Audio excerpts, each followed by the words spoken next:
the audience. Sorry.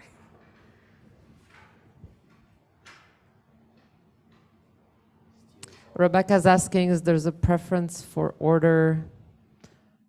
Do you mean in how people are introduced, or what do you mean, Rebecca? Yeah. Carmela, Matthias, or Ursula, alphabetically, sure. Yeah, because you were the lead, right? Alphabetically sounds good. I'm ready.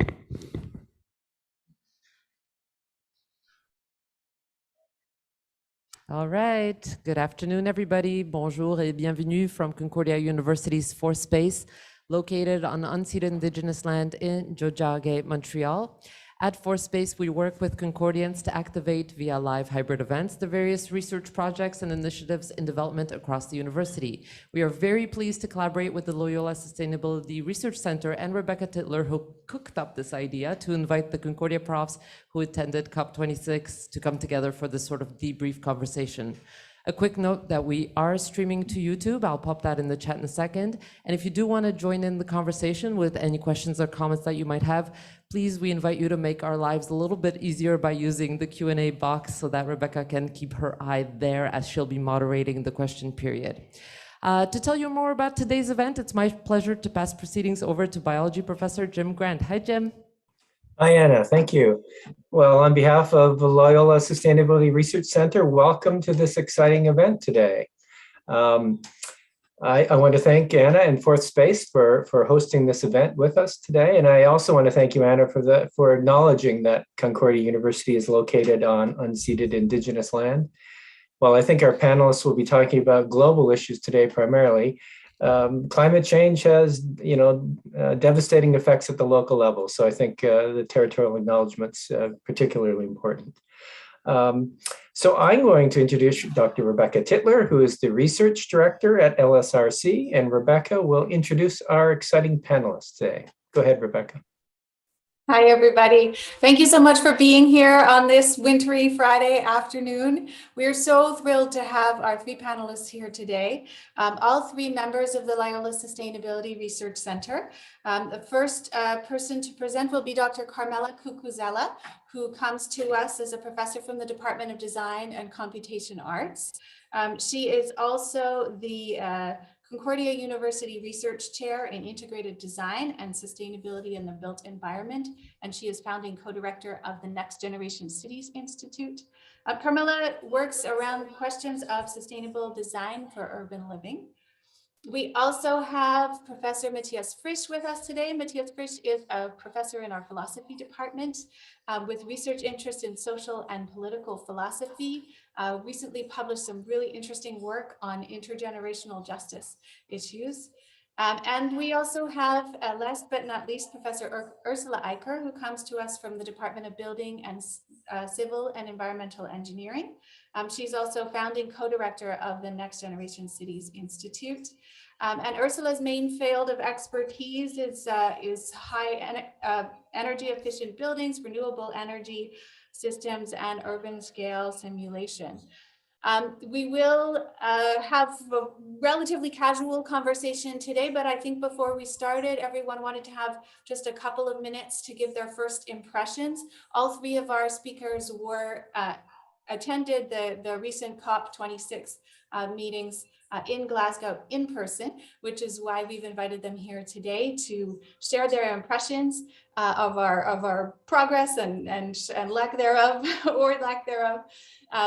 So with that, I'll let Professor Carmela Cucuzzella start, and then we'll go with Matthias Fritsch and Ursula Eicker after that. As Anna said, please do put your questions in the Q&A when they come up, and we'll be happy to address them.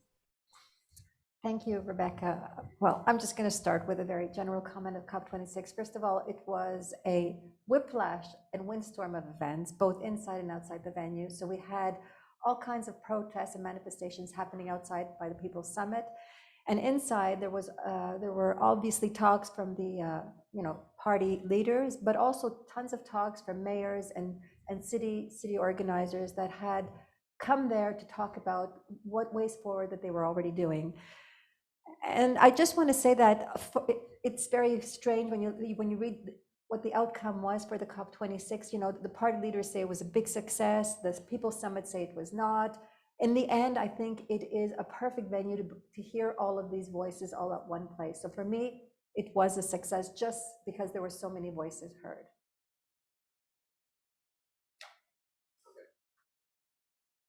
Thank you, Carmela. Matthias, do you want to give some introductory comments next?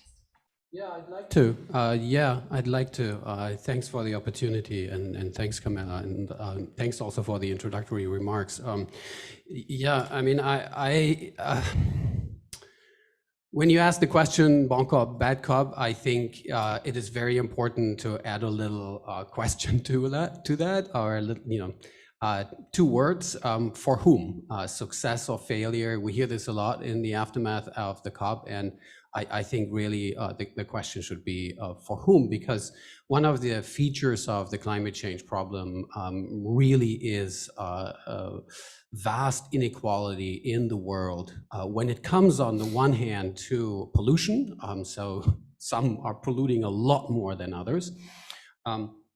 So the 10 richest % of the world are responsible for over 50% of the emissions, I recently read. And the bottom 50% in the income bracket worldwide are responsible for only 12%.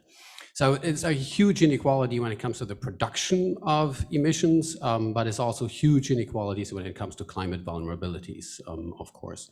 And so I think that actually one of the really important things that goes on at the COP is that the major emitters, if you wish, the perpetrators, are confronted with the primary vulnerable communities. And that, I think, for me in Glasgow was very stark, very visible, the confrontation sometimes, even though, you know, diplomatic often, but nonetheless, very visible confrontations and disagreements.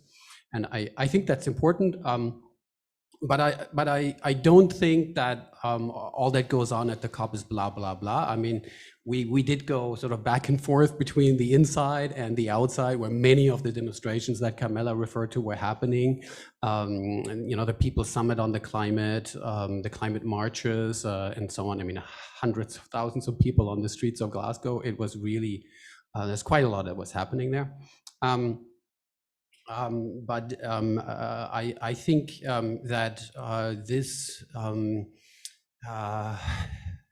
the COP is important despite the complaints from the street that it is blah blah blah. And the reason, I think we've been talking about this, but you know, it bears some explaining. And I think the basic reason is that climate change is a collective action problem, by which I mean that from an individual standpoint, it looks like whatever other people are doing, it's best if you don't do anything. You just keep on emitting. And the reason is that if everybody reduces their emissions, well, then what you do is not major, right? And if nobody is reducing their emissions, well, then you might as well add the little bit that you're adding, right? So that's the problem that we're caught in.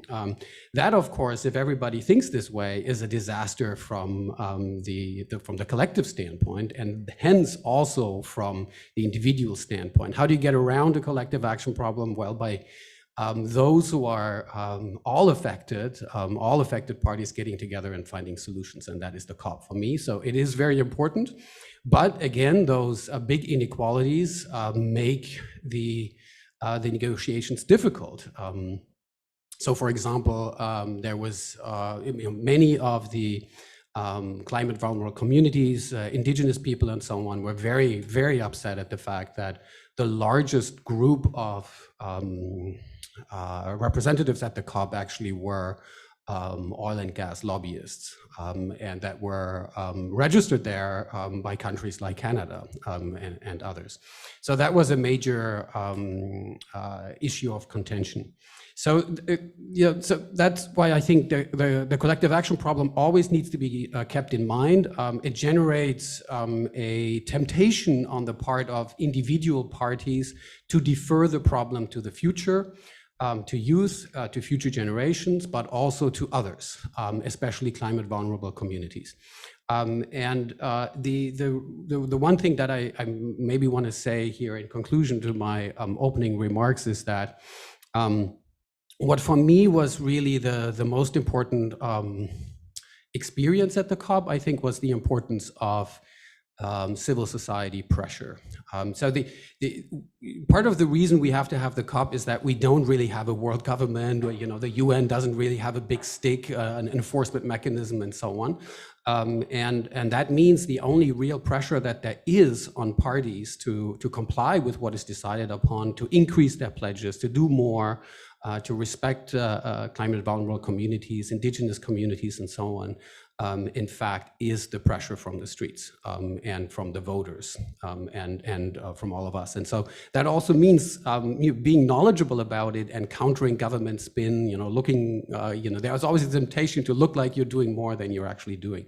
And I think all three of us really, if I may speak for the three of us, we really learned from people who have been to the COP before as observers, and did really a marvelous job in countering government spin and putting pressure on governments, including the Canadian government. And I also think that this next year, the next 12 months until the next COP in Egypt, COP27, is particularly important as governments now have to, or are asked to, increase their pledges, their NDCs, as they're called, nationally determined contributions, because we need to do a lot better. I mean, the outcome of COP26, just when it comes to temperature rise, even if all the pledges that have been made now at the COP in Glasgow are fulfilled, will still put us at 2.4 degrees temperature increase, which is a disaster for many, many people around the world, and for ecosystems around the world. So the pressure is really needed, and in the next 12 months in particular, and I'll leave it at that and hand it over to Ursula. All right. So much. Go ahead, Ursula. Shall I go? Okay.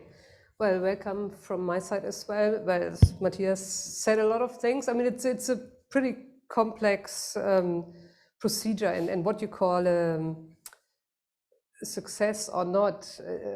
I mean, we could really debate about that alone. I mean, I think the good message was that they're still trying to keep the 1.5 degree alive. I mean, but just keep it alive. You see already. I mean, we're already near the deathbed of that ambition.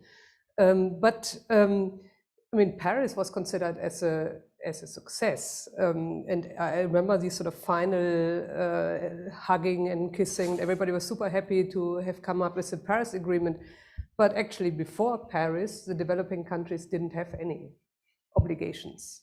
So, I mean, talking about this sort of justice problem, I mean, Paris introduced the pledges for everybody signing to the agreement, and still it was considered a success. So, and now, of course, there is this haggling now of who does what and who pays for what, but it's because it's such a fundamental challenge. I mean, it really, I think we've been talking about reducing carbon emissions for a long while. I mean, I would say since the first environmental conferences in 1972, but especially since Rio, there's been a lot of talk on mitigating climate change, reducing emissions. It's so fundamental because it basically means to totally transform our entire system. I mean, the world's entire system of building, producing, traveling is based on fossil fuels still today. I mean, renewables make sort of timid advances, but we're a long way off from having a majority of our energy supplied by clean resources. So I think that's why it's so difficult, because I mean, there have been, if talking about these multinational agreements, the Montreal Protocol was a super example of an agreement that worked and to protect the ozone layer.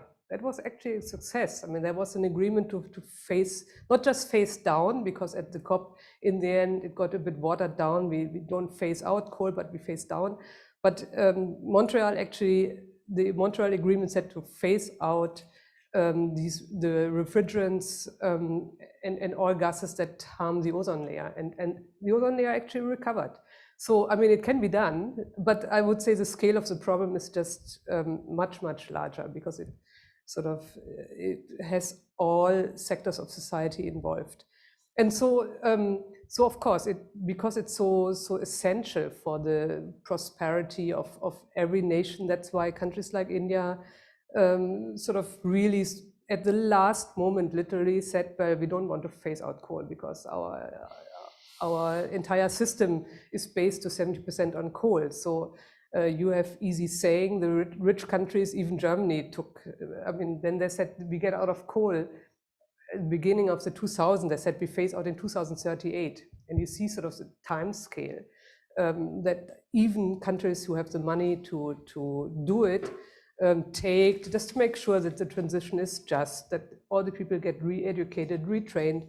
And those are a lot of concerns around which make the whole process so complicated. And that's why I think it's not realistic to expect real breakthroughs. As I said, I mean, the Paris breakthrough, I mean, has to be viewed a bit carefully, but it's an incremental improvement. And I think the only hope concerning this collective action problem is saying, let's just put everybody on the spot yearly, not just every 5 years, because things need to change drastically till 2030. Yearly, have them report again next year, and who didn't do his homework or just gets put on the spot. I mean, I think that's the only, it's not even a contract. I mean, compared to Kyoto, which was legally binding, the Paris Agreement is just a free voluntary pledge. So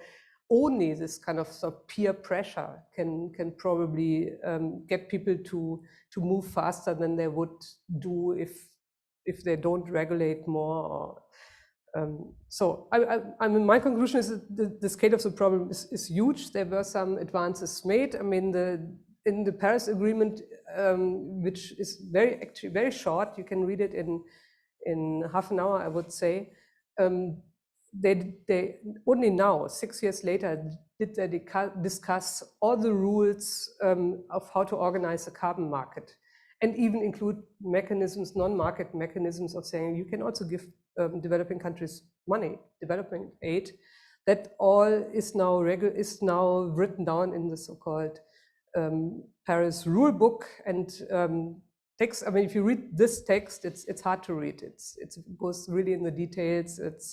It's a lot of who does the carbon accounting, how do we make sure that if you plant a tree somewhere, it's not getting double counted by the one who plants it and the one who claims the credits because he or the country pays for it. So it's a complex rule book, but it's done now. So I think that's also going to be interesting to see how these market mechanisms will develop. And I think instruments like the carbon tax that we are starting, or that Canada has started some years ago, might really help to speed up the process. Because otherwise you would need a system change. I mean, that's, either we use the instruments that we have at our disposal, these market mechanisms, making it more expensive to use fossil fuels, or we would really need a revolution to really change our system. And as you know, that's a hard task. Okay, thank you. Thank you so much, Ursula. Thank you so much to all three of you. We have a question already in the Q&A from an anonymous attendee, which is, how do we combat the tendency of governments to increase their pledges under pressure, but not follow up for political reasons because of ideological splits or minority governments, etc.? I just want to, I mean, I'm not going to answer that question because that's a big one, but we could start the conversation at least. One thing that was evident during the COP26 was that COP26 is about, ensuring that we don't reach 1.5, ensuring that we can have a planet to live on, ensuring that entire cities are not wiped out, et cetera, et cetera. And to do that, it takes all of us. It's exactly what you're saying, this kind of civic action community and all of us together. The thing is, one thing that was evident, it was because there was a lot of debate, a lot of negotiations, the countries continued to act like geopolitical powers. And to me, that may be the source of a problem. In other words, instead of acting as one species in a world like a bit like you said, Ursula, you know, it's a system, everything is connected. And so that means all the countries are connected. And one thing that is evident that Matthias has mentioned is that 20% of the countries in the world are producing, you know, there are various numbers and figures that we read, 70% of the greenhouse gas emissions. There's various numbers that come out, but that's one version of them. And yet, these same 20% of countries are not willing to pay, and this is something that I thought that was talked about at the COP, is that, and yet these 20% of countries are not willing to pay their fair share. So over and above the idea that they make pledges and sometimes they can't keep, just making the pledge in a fair manner, meaning those countries that are already making tons of profits and have the capacity to clean up if there's a catastrophe, why aren't they pledging more so that they can pay for the countries that don't have the capacity to clean up? And so there was a fair share idea that was brought forward in the COP that I felt that could have been one of the kind of premises of negotiations, but it wasn't. In other words, this idea of fair share index and the idea that countries can use that as a premise to calculate how much they should be pledging, you know, because there was this $100 billion pledge that came forward. But how that $100 billion pledge was coming forward was arbitrary almost. You know, I'm pledging 10 billion, whatever, okay?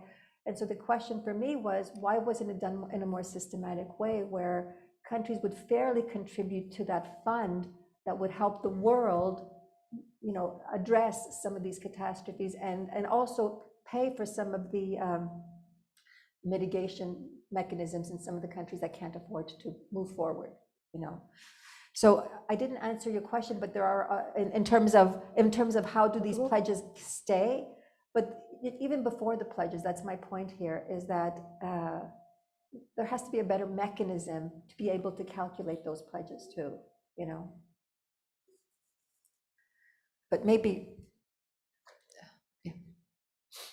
Well, I mean, the question that we had from the anonymous participant here is, of course, one of the key questions here. How do we create the political pressure that governments do not just put out their spin and their messages and their pledges, but then don't follow up on them? I mean, as Ursula emphasized, in the under the Paris Agreement, pledges are voluntary, and there isn't really an enforcement mechanism, if I understand correctly. So the enforcement really is us. The enforcement is voters, organizations, countering spin, you know, participating in public debates and getting the message out there and debating with others and you know, demonstrating, voting, and everything that has to do with political activism and political involvement as a citizen, and not just as a Canadian citizen, but also as a world citizen in solidarity with the most vulnerable communities, most vulnerable most climate vulnerable communities in Canada and worldwide. And so, you know, I don't have any white rabbit that I can pull out of the hat to say, you know, this is the one thing that you should be doing. But yes, the political pressure is the enforcement mechanism that we have. It is super important. And as I said, especially now in the wake of COP, where the pledges were, one, entirely insufficient, really absolutely insufficient, the pledges. And we could perhaps talk more about that. But also, again, even the pledges that we have, governments may not abide by them. And so it's really up to us to hold governments to account. And I think that this political activism is sort of, maybe activism isn't the right word, but political involvement and commitment and positioning oneself as a world citizen and as a member of a political community. I think that is something that I would also situate somewhere else than on the alternative that Ursula presented us with. Market mechanisms or system change. I mean, I'm sure you want to refine that, Ursula, and I'd be happy to hear that. But I think we should understand markets, in my view, as embedded in political structures. And so without political structures, markets don't work. So we need a state that guarantees contracts and prints money and provides all kinds of infrastructure. And only then do markets work. And at present here in Canada, for example, we have a government that is heavily subsidizing fossil fuels and the fossil fuel industry. That unfortunately is a fact, and it's also that, of course, Canada and we as citizens benefit enormously from that, but above all, it is the fossil fuel industry that benefits from that. And that is a situation that, as with our political involvement, we should address. We should feel in part responsible for that, because it is what the government does in our name and with our taxpayers' money. And so that's why I would say, for me, it isn't the alternative. Climate change can only be addressed either by markets or by system change, although I'd be happy to debate system change as a political philosopher. But for this issue, which is so urgent, we have another 6 years or so to stay under 1.5. I think it would be better if we talked about the way in which we can change what governments do and what markets do by creating the kind of political pressure that is needed. Yeah, okay. I mean, I agree, of course, that it's not such a black and white situation between capitalism and revolution. I mean, it's never been that easy. And I think an interesting point was that in the preamble of the COP, of the Glasgow Climate Pact, there's an explicit mention of multi-level action. And I think that's an important point, because it's not just federal governments who set the rules and implement the action that we need. Because I think that the main difficulty is that there is a lot of goodwill, a lot of promises of decarbonization, but in the end, the projects happen at far too slow a pace. So, and I think if you look at where the action is taking place, it's very often at the municipal level or even at the provincial level. And I think that's now explicitly stated that that's a super important role if you want to get the change moving. So it's not just only the once every 4 years elections that we can use to influence action, but also all the municipal action that is really needed to show how decarbonization can really look like on an urban level. That's what we're trying to do also in the Cities Institute. And so I think, of course, there are many ways on different levels to support change or to become active in change. So I think that it's not just protest against what the ones on the top are doing. I think it's especially on the local level. I mean, you can get involved in so many different projects that all can help to reduce waste or grow sustainable food or retrofit your building and so on. And I think that's extremely important, because the federal government just might set the framework and might make it easier because just the alternatives become more expensive. But they're not the ones who are going to do all these projects. Thank you, all of you. I have another question from Jackie Gregan. Hi, Jackie. It's nice to see you here. The question is, how do you see the potential for bilateral agreements and multilateral partnerships outside of the UN to put pressure on the UNFCCC to make progress? I mean, just a few short words. I mean, there were quite a few bi or multilateral agreements done in Glasgow, and I think that's also a very important function of everybody, I mean, the whole world, the leaders, the industry, the civil society being there. It's just a time for announcements. So, and there were quite a few important announcements on eliminating methane emissions, for example. There was an agreement was announced on ending deforestation. I don't know, do I remember another one? The BOGA, the Beyond Oil and Gas.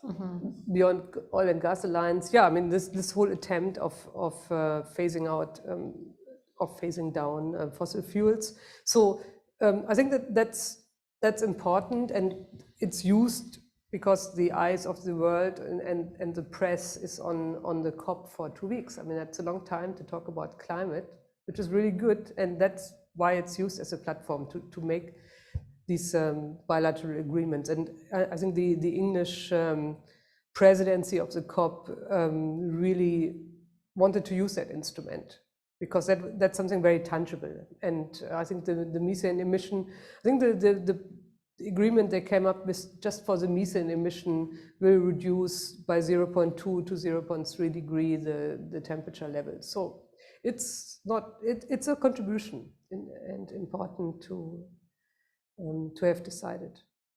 Yeah, I also think that that's what one of the really one of the better outcomes of the COP26 in Glasgow, what people have been calling the coalitions of the willing that were put together by the UK presidency and others. And I think that Ursula mentioned all the right ones: the BOGA, the Beyond Oil and Gas Alliance, the pledges concerning methane, reductions in methane, and the agreement on deforestation, and some money that was set aside for indigenous peoples in protecting forest land. I think those are good. It's not enough, clearly not enough, but it is.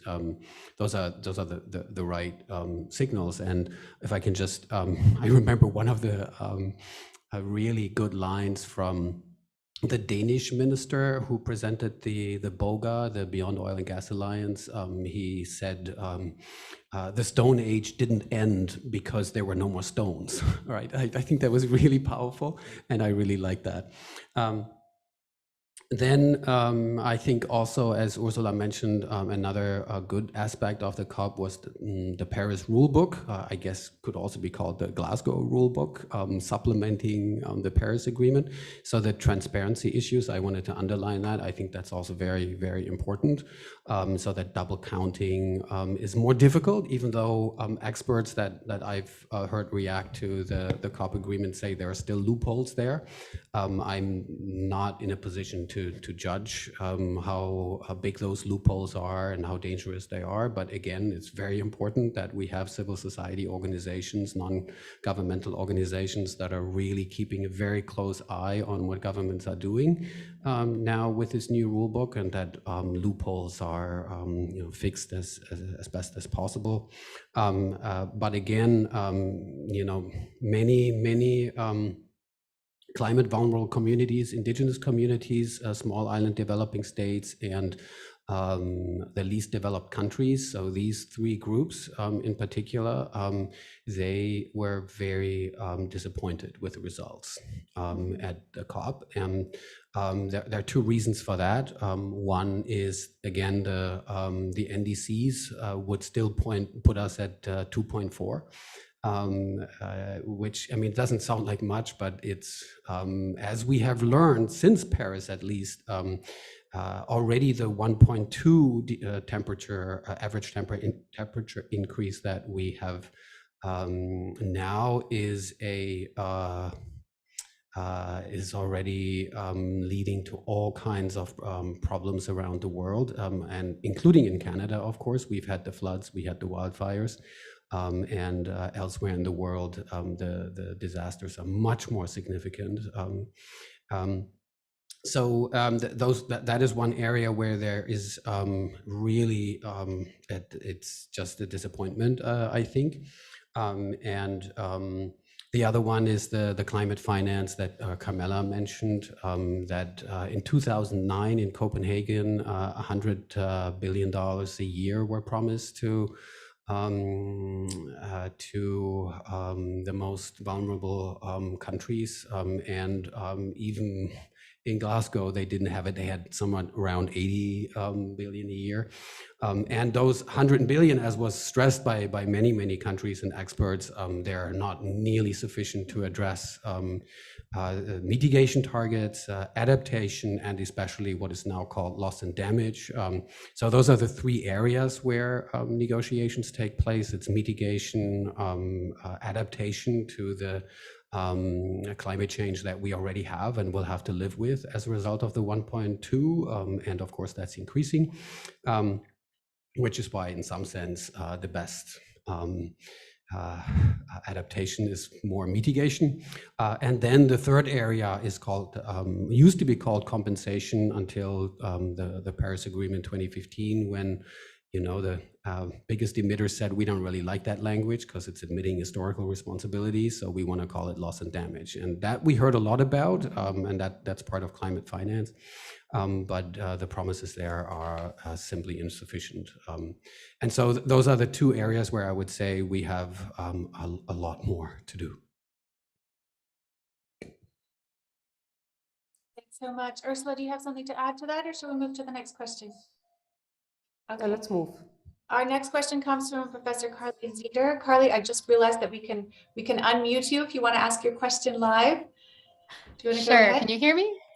Yes. Great, thanks, Rebecca. And thanks all of you for offering your perspectives. It's been really interesting to listen in on.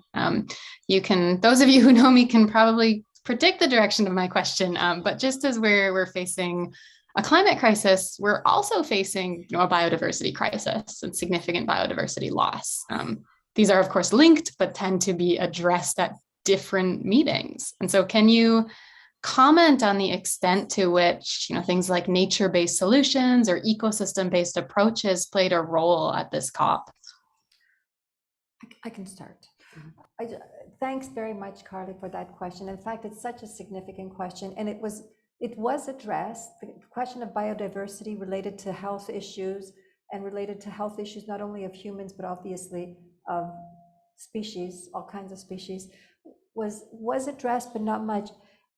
And the thing is, you're so and you're so right, because GHGs produce is not the only reason why we need to reduce fossil fuels and reduce fossil fuels extraction and use, by the way, because by preserving biodiversity, the idea of health, it also lowers all of those risks associated with this extraction of fossil fuels. For example, there's all kinds of health impacts and safety issues related to mining. The toxic waste that goes along with the idea of mining, and all of the water that gets used in terms of extracting these kind of different oils and different technologies for extracting. Oil drilling, I think the week after Biden came back from COP, he announced oil drilling in the Alaska shoreline, and I thought, what is that? So oil drilling causes all kinds of disasters, both in the ocean and everywhere else. And all of these are climate disasters waiting to happen at the biodiversity especially level. And so some of those questions, I'm not sure if you heard, they were addressed, but not obviously as much as the oil and gas and the loss of life. But the loss of life was where this kind of discussion took place. But thanks for that question, Carly. Yeah. I can say maybe a few words just to the carbon issue. I don't think biodiversity as such was part of the climate pact. I'm not really aware, but of course the sort of ecosystem service and the carbon sequestration is definitely a mechanism that is also now part of this Article 6 framework for carbon accounting. So and there's of course a lot of interest in sort of large scale carbon sequestration. And I mean, either you do it technically, I mean, that's this debate about unabated coal. I mean, either you do it directly at the power plant, and I haven't seen anything sort of vaguely financially viable. So it's expensive technology to remove carbon from industrial processes and store it underground. There's just been a few pilot projects. So the only other option of taking carbon out of the atmosphere, one of the main options, I would say, is, of course, ecosystem contributions. And I think that needs to be carefully considered, because many, there was a big debate about the wrong use of net zero strategies, because net zero is very much pushed by the fossil fuel industry, because they say, well, we just plant a few forests somewhere else in a third country, it's all regulated in Article 6, and we can continue to emit. But I mean, because the emission reduction goals are not ambitious enough, we will need to sequester carbon without producing more while reducing the rest. So I think that needs to be carefully discussed, but there's definitely, I mean, many scientific studies say we absolutely need to take carbon out of the atmosphere. It won't be, we won't go fast enough by just reducing emissions as a solution to the problem. Yeah, thank you also for that question. And I just want to piggyback on what Ursula just said. But maybe I preface that by a more general comment that is maybe obvious, but I think it is important not to understand climate change as a single button issue. I think climate change is not just about reducing CO2 emissions. It has to do with the way that our current, let's say, the lifestyles of some human beings are such that they endanger the ecosystem services, if we want to use this language, or our situatedness in the earth and in nature. In general. So it is not just for me in any case, an issue that has to do with, sort of a single issue where we can just say, oh, we just need to reduce these emissions or somehow sequester them, and then we're fine, and then we can keep on doing business as usual. I think climate change is an issue that alerts us to many other problems in the way that I don't want to say human beings in general, but some human beings with a lot of power are including me and us, are relating to nature in general. And so that's why I welcome the biodiversity issue and that question, Carly. Thanks for that. So, for example, I mean, many of you know this, and I'm not an expert in this area either, but if we just reduce carbon emissions and we build more electric cars, and electric cars was a big issue in Glasgow as well. There were some commitments about regulating the market such that more electric cars will be put on the market, but we need a lot of batteries for that, and the lithium mining is also destroying ecosystems around the world and causing a lot of damage. So that is a big issue too, and the carbon offsetting by way of carbon markets that Ursula mentioned is also seen by many communities, especially communities that are climate vulnerable, but are also protecting existing forests, seen as a really dangerous issue. I mean, Ursula already highlighted this, but so one calculation, for example, that we saw at the COP was that the kinds of offsetting pledges that were made. So we keep on emitting, but we need to offset, and for that we need to plant trees. This would require, if you take all of these offsetting pledges together, this would require a land mass the size of Australia. And then, of course, the question, that's huge, right? And the question is, where would that come from? Where do we get it from? And many indigenous communities are saying, well, you're going to take it from us. This will be, as one indigenous participant in COP put it, this will be a death sentence for us and our communities. So indigenous communities, for example, make up 5% of the global population, but they manage about and hold land tenure over 25% of the land mass, and a lot of that is forests.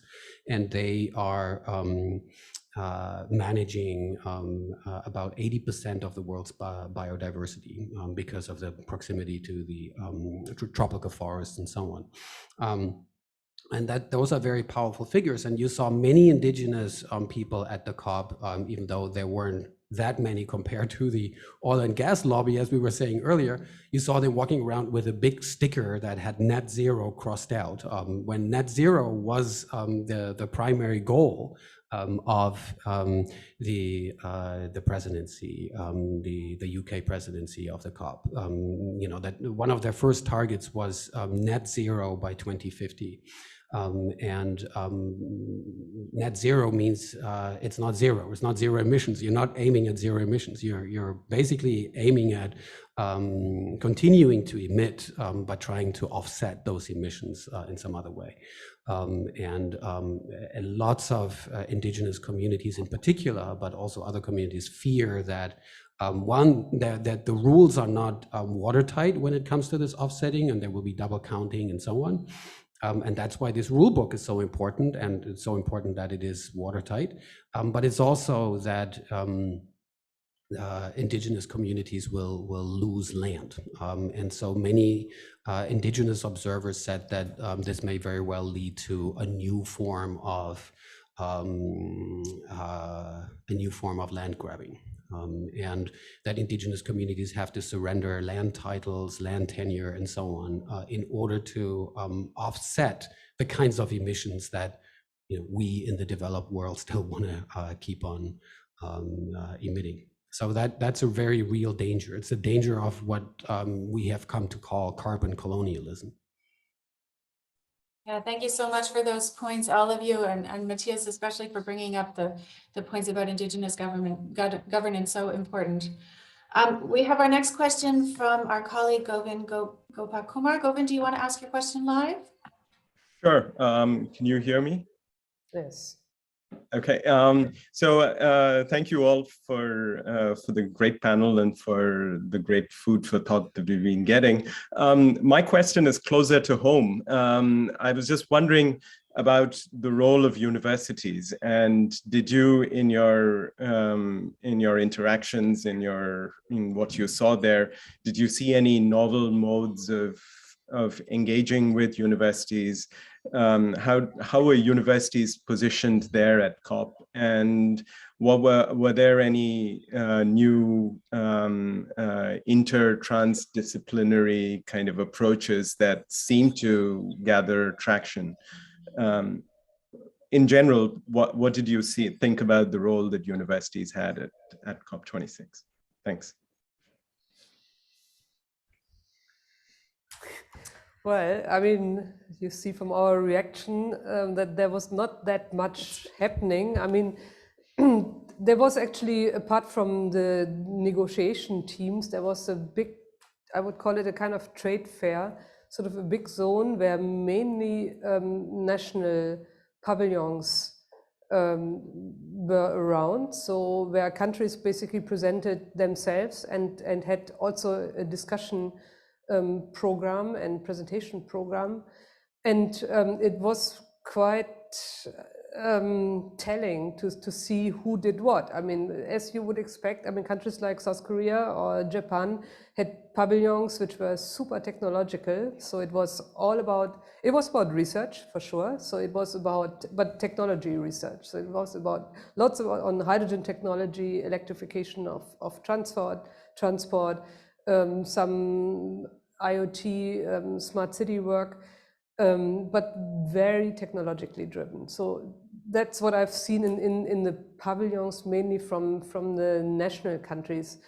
I mean, where I would say was the best pavilion, I would say, for this sort of more inter-transdisciplinary research was this multi-level action pavilion where the cities actually got together. It was sponsored by the Scottish government and run by ICLE, this organization of local communities. So it's a very big association with many mega cities as partners. And they run actually a very interesting program throughout the 2 weeks, basically. So in addition to many of the more official meetings that we could attend, I spent lots of time in that pavilion because there was this kind of debate on pilot projects on a city scale around citizen engagement, sure, also transformation of transport infrastructure to more public or active transit, use cases of neighborhood scale retrofit. So they had a very diverse program, and there were always in these sort of so-called side events, there were researchers involved. And I think that's a bit a problem of us just being very last moment, invited very last moment to that delegation. There was no time to set something up ourselves. I mean, if ever I would go again, I would really want to organize some events to show our research and debate solutions that we're working on here in Montreal to other stakeholders and discuss it. It's like a mini conference. I mean, it's all about sustainability, so it's really interesting. But the focus was clearly technology based. Same with we had François Legault at the COP. He was basically selling electric buses, I would say. He was I had a sort of meeting with him with just 20 other heads of delegation from Quebec. And he was so proud of that. He got talking to the American Secretary of State, and they were basically just talking about electrification of public transit, so electric buses, which is of course good. I mean, it's better than electrifying just private cars, but still also he was very much on a mission to sell technology, Quebec technology. So I think we are quite a way off from the kind of debate that you asked for. I want to add too, and I'm sure you remember at the very, very beginning, one thing that was also evident was that there are different types of delegates that go to COP26. So, I forgot what our designation was. I think observers. We were the observers, and then there's the party leaders or party negotiators, and they're like there's a hierarchy of these types of different delegates that go. And one thing that we knew, and this is answering your question, Govind, directly, is that at the beginning, for the first 4 or 5 days, observers didn't have access to the most interesting negotiations. We didn't have access to those rooms, and neither going to the rooms or actually having to listen to the conversations in those rooms. So that's why you saw our reaction when you asked the question. So at the beginning, it was a little slow for us also to get into those to those rooms where we wanted to be in, because we didn't really know what we had access to at the beginning too. And so and there, just to answer that question, there was a disconnect therefore between because a lot of the observers were from universities, and so we didn't have access to those very important conversations. And anyways, and in many of them that we didn't have access to ask questions. So we couldn't even respond to some of those conversations that were happening. And so that was a cause of frustration for a lot of the observers in the first initial days of the COP. Thank you. Our next question is from one of our graduate students at the Research Center, Andrea Tremblay. Andrea, do you want to unmute yourself? Sure, thank you. Can you hear me? Thank you so much for your feedback and insightful comments. It's much appreciated. I wanted to go back to Ursula's comment earlier. So it's a little bit going back quite far. So you were mentioning how action is multi-level, and so it's not just at the governmental level. But I am also wondering if we can also not say that society tends to look to governments to implement and provide tools for the population to adopt sustainable behaviors. So for instance, people did not begin to recycle until recycling boxes were distributed to homes, and the same thing with compost bins. So I'm wondering, like going back, maybe throwing the ball back into the government's side and like, yeah, just wondering your thoughts on that. I mean, it really depends who is responsible for which kind of regulation. I mean, not that I'm a specialist in Canadian politics because I'm pretty new to the whole system, but I would say, for example, the whole waste management is typically a municipal action. So I think the municipality can change the way recycling is done on a municipal level, what ambition they have to defer waste from landfills. I think that's very much a municipal responsibility. And the same for the way the cities are laid out. I mean, the zoning, I mean, the density that is a precondition for public transport is a municipal affair. There's no interference from federal government. It's a local affair, and it's a very powerful instrument to make developers do more for environmental questions if, as compensation, they get more density, for example. I mean, the transport problem is probably the most complicated because that's often a mixture of municipal, provincial, and even federal funding, depending on the size of the project. So there it's more complex to do something just at the local level. But so I think we need to look carefully at what topic are we talking about and who can actually do something in terms of setting or changing the rules. And in my mind, I mean, the most powerful federal instrument is the carbon tax. But that's even that, I mean, as far as I know, it's also been regulated on a provincial level. I think British Columbia introduced the carbon tax even long before the federal government did so. So I think the provinces also have some jurisdiction on for example, on carbon tax. I think the federal government just sets the general rules, but it's up to the provinces to decide how exactly they do it and what kind of policy they introduce. So I think it's just a question of access as an individual citizen or even as an institution, a university.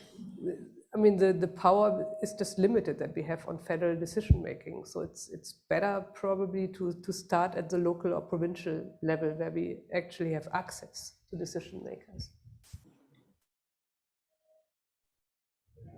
So much. I think we have time for one more question, and we have one more question in the Q&A box from Nicola Dyer.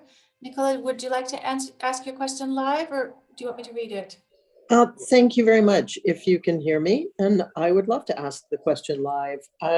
Thanks so much for sharing your experience. It's been great to hear. Did any of you notice, you might not have been looking for this, but in case you were, any evolution with respect to systemic and holistic approaches instead of sectoral silos? One of the problems that seems to have been plaguing the whole climate discussion over the years has been that everybody does things in their silos. So just as an example, might transport experts have contributed to food system discussions or vice versa? Or did sector actors really just talk to themselves? Thank you very much. There wasn't very much. I mean, from what because I listened to, in the talks that I've listened to, there was very, very little systems thinking in terms of how the topics were addressed. And I listened to a diversity of talks, both on how culture can be a kind of enabler of action, to how municipalities are themselves the makers of change, because they're the ones that actually make change happen in the city. And very rarely, I don't even think I heard the word systems or systemic thinking once in the talks that I listened to. And so there was a very sectorial limited discussion on many. So transport was considered in one talk, then there was housing in another talk, culture in another talk. And so that was a disappointment for me anyways. That was disappointing, given that, you know, as you said, for example, you can't, and as Ursula just said, density is the prerequisite. So something in the real estate and land use is a prerequisite of being able to ensure that we can have a great public transport system. Those two are intimately tied. And then when you think of that, obviously, there's all kinds of other things intimately tied with that. That was for me a little disappointing, but. Yeah, thanks for that question. I mean, as Carmela said, there's just a lot going on at the COP. By the way, we earlier had this question about biodiversity. There were various meetings at the UN level also about biodiversity issues. These SB meetings, subsidiary bodies meeting. It's just an opportunity for various UN agencies to get together that have to do with the environment and discuss.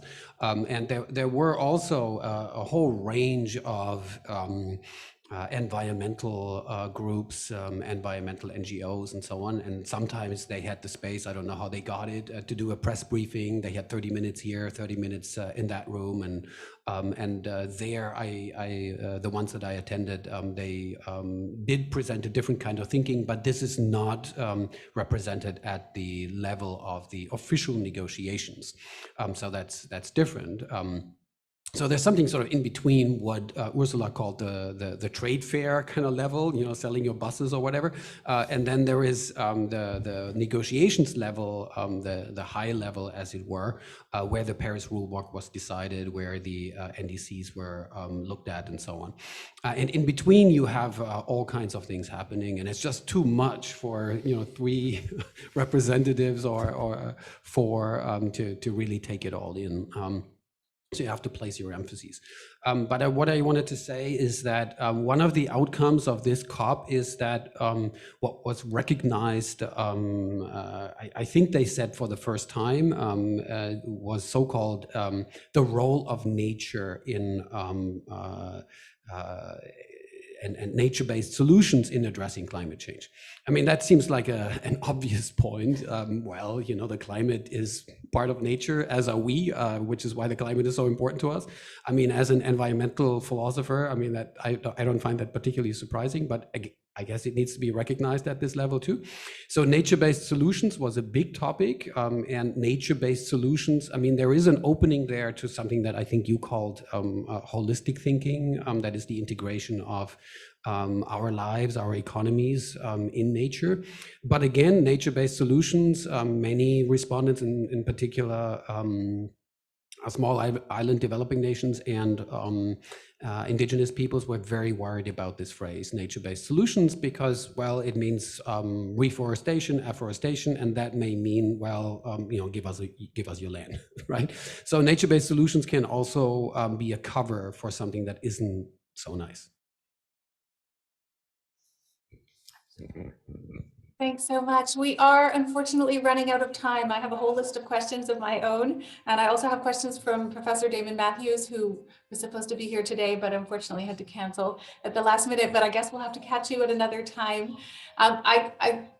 If we have time, if you have any quick closing remarks, go right ahead. Otherwise we'll close up. Any last remarks? I mean, I can start. I mean, I think that responds also to the last question. I mean, the whole agreement is more about setting rules and frameworks for carbon emission regulation. It doesn't really come up with solutions of how to do it. But I think, especially at the beginning, introductory speeches, it was clear that this decade needs to become a decade of action. So again, I think it's up to us to say, well, if we go again, let's organize some events where we really talk about solutions and not just of how exactly you do the counting of 1 ton of carbon here or there, because I think everybody knows and realizes that's the need, and an urgent need for 2030, and that's another final positive thing to say, that many countries for the first time came up with pretty good and ambitious targets for 2030. Also, like India, for example, over 50% renewables by 2030, going up from whatever, 10 or 15% now. So it's ambitious. And I think the next decade will be pretty crucial to have a chance to reach our 2050 decarbonization goals. Thanks. Yeah, I just want to say thank you for having us. And obviously, we've touched on so many issues. It would be good to be able to, talk about them in the future. So. And thank you, Rebecca, for being the moderator. You were great. Thank you. Thank you. Yeah. Thank you all so much for agreeing to do this. I contacted these three panelists when they were in Glasgow, and I was so impressed that I got a yes, an enthusiastic yes right away from all three of them. I guess they were all together.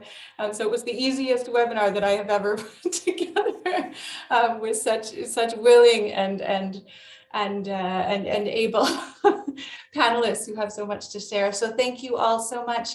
Hopefully this will be a discussion that we continue moving into the future.